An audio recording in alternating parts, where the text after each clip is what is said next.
अच्छे हैं आप सब। मेरा उम्मीद है कि आप सब बहुत अच्छे होंगे। स्वागत है आपका अपने चैनल KCL ट्यूटोरियल में। और आज हम बात कर रहे हैं बायोटेक्नोलॉजी की, जो कि बी फार्मा का 6वें सेमेस्टर का सब्जेक्ट है। और उस सब्जेक्ट में हम दोस्तों आज बात करेंगे यूनिट नंबर 1 के लास्ट लेक्चर के बारे में, प्रोडक्शन ऑफ एंजाइम्स के बारे में।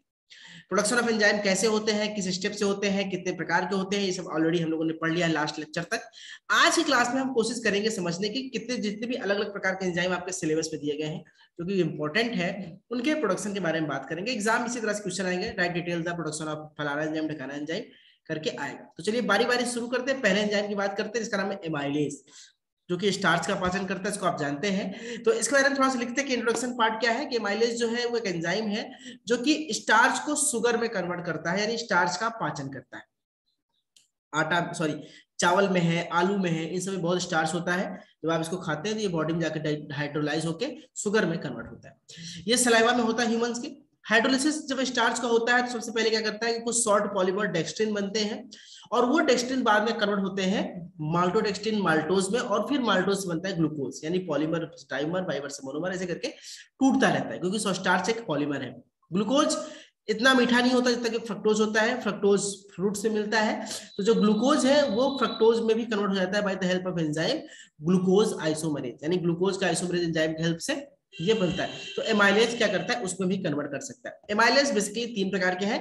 ये स्ट्रक्चर के बेसिस पे है, किस पोजीशन पे कौन सा ग्रुप जुड़ा हुआ है। तो अल्फा एमाइलेज, बीटा एमाइलेज और गामा एमाइलेज, ठीक है, 3 प्रकार के एमाइलेज होते हैं। अल्फा एमाइलेज की बात करें सबसे पहले हम, अल्फा एमाइलेज का केमिकल नेम होता है 1,4 अल्फा डी ग्लूकागॉन, ग्लूकॉन ग्लूकोनोहाइड्रोलेज, ये वर्ड याद रखिएगा, 1,4 अल्फा डी ग्लूकॉन ग्लूकोनोहाइड्रोलेज।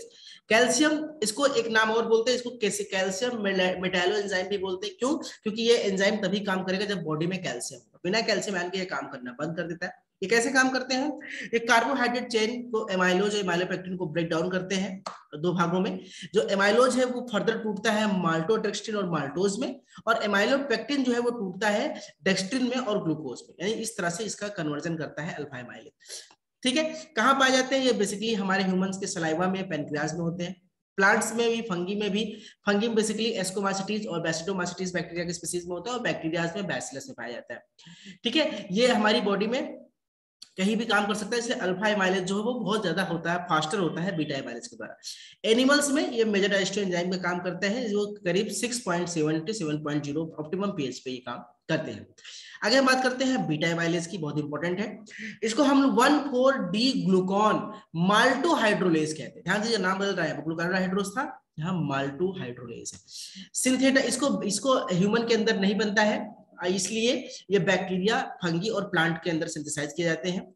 ये नॉन रिड्यूसिंग शुगर की तरह काम करते हैं। बीटा एमाइलेज कैटालाइज क्या करता है, ये सेकेंड अल्फा 1,4 ग्लाइकोसिडिक लिंकेज को तोड़ता है, जिससे ग्लूकोज और माल्टोज एक साथ 2 मॉलिक्यूल का फॉर्मेशन होता है जब ये स्टार्च को ब्रेक करता है।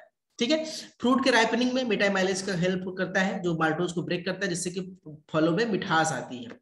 इसका ऑप्टिमम पीएच जो है वो 4.0 से 5.50 के बीच में काम करता है।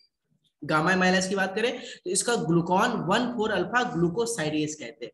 ठीक है, ये टूटता है जब ये 1,6 लिंकेज टूटता है, और 1,4 से ये 2 अलग अलग लिंकेज से टूटता है। ठीक है, ये नॉन रिड्यूसिंग शुगर है, ये एमाइलोपेक्टिन और ग्लूकोज के मॉलिक्यूल में टूटता है डिसोसिएशन के बाद। अल्फा एमाइलेज जो होता है वो मोस्ट एसिडिक होता है, ऑप्टिमम पीएच पे काम करता है ये, क्योंकि इसका पीएच जो 3। ठीक है, अगर हम बात कर लेते हैं जो अल्फा एमाइलेज इफेक्ट्स क्या है। इससे स्टार्च को लिक्विफाई करने के लिए इसका इस्तेमाल किया जाता है, इसका प्रोडक्शन किए, और सैक्रोजेनिक कंपाउंड्स बनाने के लिए, जो शुगर बनाने के मॉलिक्यूल बनाने के लिए भी अल्फा एमाइलेज का इस्तेमाल किया जाता है।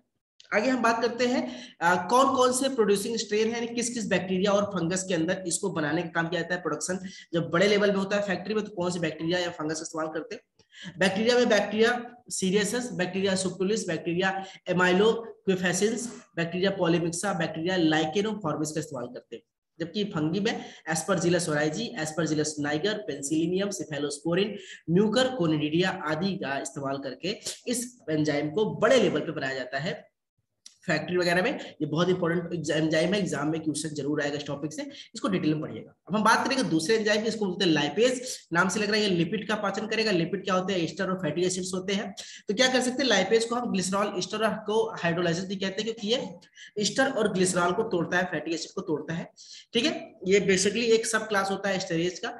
ये डाइग्लिसराइड्स और फैटी एसिड को तोड़ता है, किसी भी फैट को। ये एक्स्ट्रा सेलुलर एंजाइम है, यानी बॉडी के सेल के अंदर फॉर्मेशन नहीं होता। इसका बेसिकली फंगस प्रोडक्शन फंगस में होता है। एग्जांपल है एस्परजिलस, म्यूकर, राइजोपस और पेंसिलियम, ये सब जो फंगस में इसका फॉर्मेशन होता है। आगे हम बात करें जो बैक्टीरिया होता है, ये लाइपेज बनाने वाले बैक्टीरिया होते हैं। बेसिकली कुछ फंगस के अलावा बैक्टीरिया भी है, जैसे कि स्यूडोमोनास है, आर्कोमोबैक्टर है और स्टाइफ्लोकोकस है। कुछ ईस्ट भी बनता है फंगस में, जैसे कि टोरोपोसिस और कैनिडिया में ये फॉर्मेशन होता है। कैसे काम करते हैं आपके जो ये आपके लाइपेज है? सीधी सी बात है, ये आपके लिपिड मॉलिक्यूल ट्राइग्लिसराइड है, उसमें ये वाटर मॉलिक्यूल को निकालेगा, ऊपर का बॉन्ड देखिए, इसको डाइग्लिसराइड और मोनोग्लिसराइड में कन्वर्ट करेगा, फिर फैटी एसिड में कन्वर्ट करेगा। ये इसका वर्क है। बाकी लाइपेज एंजाइम जो है वो हमेशा ऑयल और फैट के द्वारा ऐड करने से इसका जो प्रोडक्शन है वो शुरू किया जाता है। सम केस में जो फैट होते हैं वो लाइपेज प्रोडक्शन के लिए इस्तेमाल किए जाते हैं। ग्लिसरॉल इसका एक बाई प्रोडक्ट है लाइपेज एंजाइम का, जो कि लाइपेज फॉर्मेशन को इनहिबिट करता है, अगर इसको क्वांटिटी को हम थोड़ा ज्यादा कर देते हैं। ठीक है, ये हम क्वांटिटी यहाँ पे देख के क्वांटिटी पॉइंट्स लिख सकते हैं। अगले एंजाइम की हम बात करेंगे प्रोटीएज। बहुत गर्मी है, आप मेरे चेहरे पे पसीना देख सकते हैं। ठीक है, प्रोटीएज की बात करते हैं। हमारे यहाँ बनारस में टेम्परेचर अभी अप्रैल में ही 45-46 डिग्री पहुंच गया है। मई जून कैसे बीतेगा भगवान जाने। ठीक है, प्रोटीएज की बात करते हैं। प्रोटीएज एंजाइम भी है, एक तरह का ये मिक्सचर होता है पेप्टाइडेज और प्रोटीनेज का। ये प्रोटीन बनाने के लिए एंजाइम का इस्तेमाल करते हैं। पेप्टाइडेज और प्रोटीनेज एंजाइम का मिक्सचर होता है। ये इसका बेसिकली ये पेप्टाइड बॉन्ड, प्रोटीन को डाइजेस्ट करने के लिए, पेप्टाइड बॉन्ड को तोड़ने के लिए इस एंजाइम का इस्तेमाल करते हैं। पेप्टाइड बॉन्ड कहां पाए? जब भी पेप्टाइड बॉन्ड प्रोटीन को डाइजेस्ट करेगा वो किस में टूटेगा? अमीनो एसिड्स में। आपको पहले से पता है कि कई अमीनो एसिड आपस में पेप्टाइड बॉन्ड से जुड़ते हैं, प्रोटीन बनता है। जब ये एंजाइम यूज करेंगे तो ये पेप्टाइड बॉन्ड टूटेगा, तो प्रोटीन अगेन अमीनो एसिड्स में कन्वर्ट हो जाएगा। ठीक है, जो प्रोटीएज होता है ये एक्स्ट्रा सेलुलर एंजाइम है पेप्टाइडेज, और जो पेप्टाइडेज होता है वो इंडोसेलुलर एंजाइम होता है। सेकंड मोस्ट इंपोर्टेंट एंजाइम जो होता है ये लार्ज स्केल में बनाए जाते हैं फैक्ट्री में एमाइलेज के बाद। ठीक है, क्योंकि प्रोटीएज एंजाइम बहुत ज्यादा बिक्री है भाई साहब। मोड ऑफ एक्शन देख रहे हैं कैसे? ये बीच में आपको दिख रहा है जो NOH दिख रहा है आपको, यहाँ पे ब्रांड देखिए, आप ऊपर देखिए, यहाँ पे आपको दिख रहा है NOCONH, ये एक पेप्टाइड बॉन्ड है, इसी को ब्रेक करके ये अमीनो एसिड में कन्वर्ट करता है। ठीक है, आगे हम बात करते हैं कि जो रेजिड्यू टूटने के बाद जो रेजिड्यू बचते हैं उसके बेसिस पे इसको कई अलग अलग भागों में बांटे गए हैं प्रोटीएज एंजाइम को। जैसे कि सेरीन प्रोटीएज, अगर टूटने के बाद सेरीन अमीनो एसिड निकल रहा है। थ्रियोनिन प्रोटीएज, अगर थ्रियोनिन अमीनो एसिड निकल रहा है। एस्पार्टेट प्रोटीएज, अगर एस्पार्टिक एसिड निकल रहा है, अमीनो एसिड निकल रहा है। उसी तरह से cysteine protease, glutamic acid protease, metallo protease, ये सब डिपेंड कर रहा है कि कौन सा अमीनो एसिड निकल रहा है। Alkaline सीरिन protease, acid protease, natural protease, ये सब अलग अलग प्रकार के प्रोटीएज एंजाइम पाए जाते हैं। लास्ट है पेनिसिलिनेज, इसके बारे में आप पढ़ेंगे। पेनिसिलिन जो बैक्टीरिया होता है उससे निकाला जाता है पेनिसिलिनेज एंटीबायोटिक, और उसी से पेनिसिलिन बनाया जाता है। इसमें छोटा सा एक तरह का ये बीटा लैक्टम फैमिली का एंटीबायोटिक है। ठीक है, जो basically multi resistant beta lactam antibiotic होते हैं, जैसे पेनिसिलिन, सिफेलोस्पोरिन, सिबोमाइसिन, मोनोबैक्टर, इन सबसे स्पीसीज से निकाला जाता है। ठीक है, जो बीटा लैक्टोबेस होता है एंजाइम होता है, बेसिकली एंटीबायोटिक स्ट्रक्चर का सेम होता है, इसकी तरह होता है। बीटा लैक्टोन रिंग पाई जाती है और इसलिए एंटीबायोटिक वाली सारी प्रॉपर्टीज के साथ होती है। और इसका स्ट्रक्चर है इंपॉर्टेंट है, यहाँ पे दिख नहीं रहा होगा, इसे आप नोट्स खुद से बना लीजिएगा दोस्तों। तो थैंक यू सो मच दोस्तों, ये इतना ही टॉपिक था। हम लोग अब यूनिट नंबर 2 स्टार्ट करेंगे बायोटेक में। स्पीड बहुत स्लो है मेरी, मुझे पता है आपको बहुत शिकायत है मुझसे, लेकिन मैं कोशिश करूंगा कि जल्दी पूरा करूं। मिलते हैं आपसे नेक्स्ट क्लास में। Thank you so much, take care and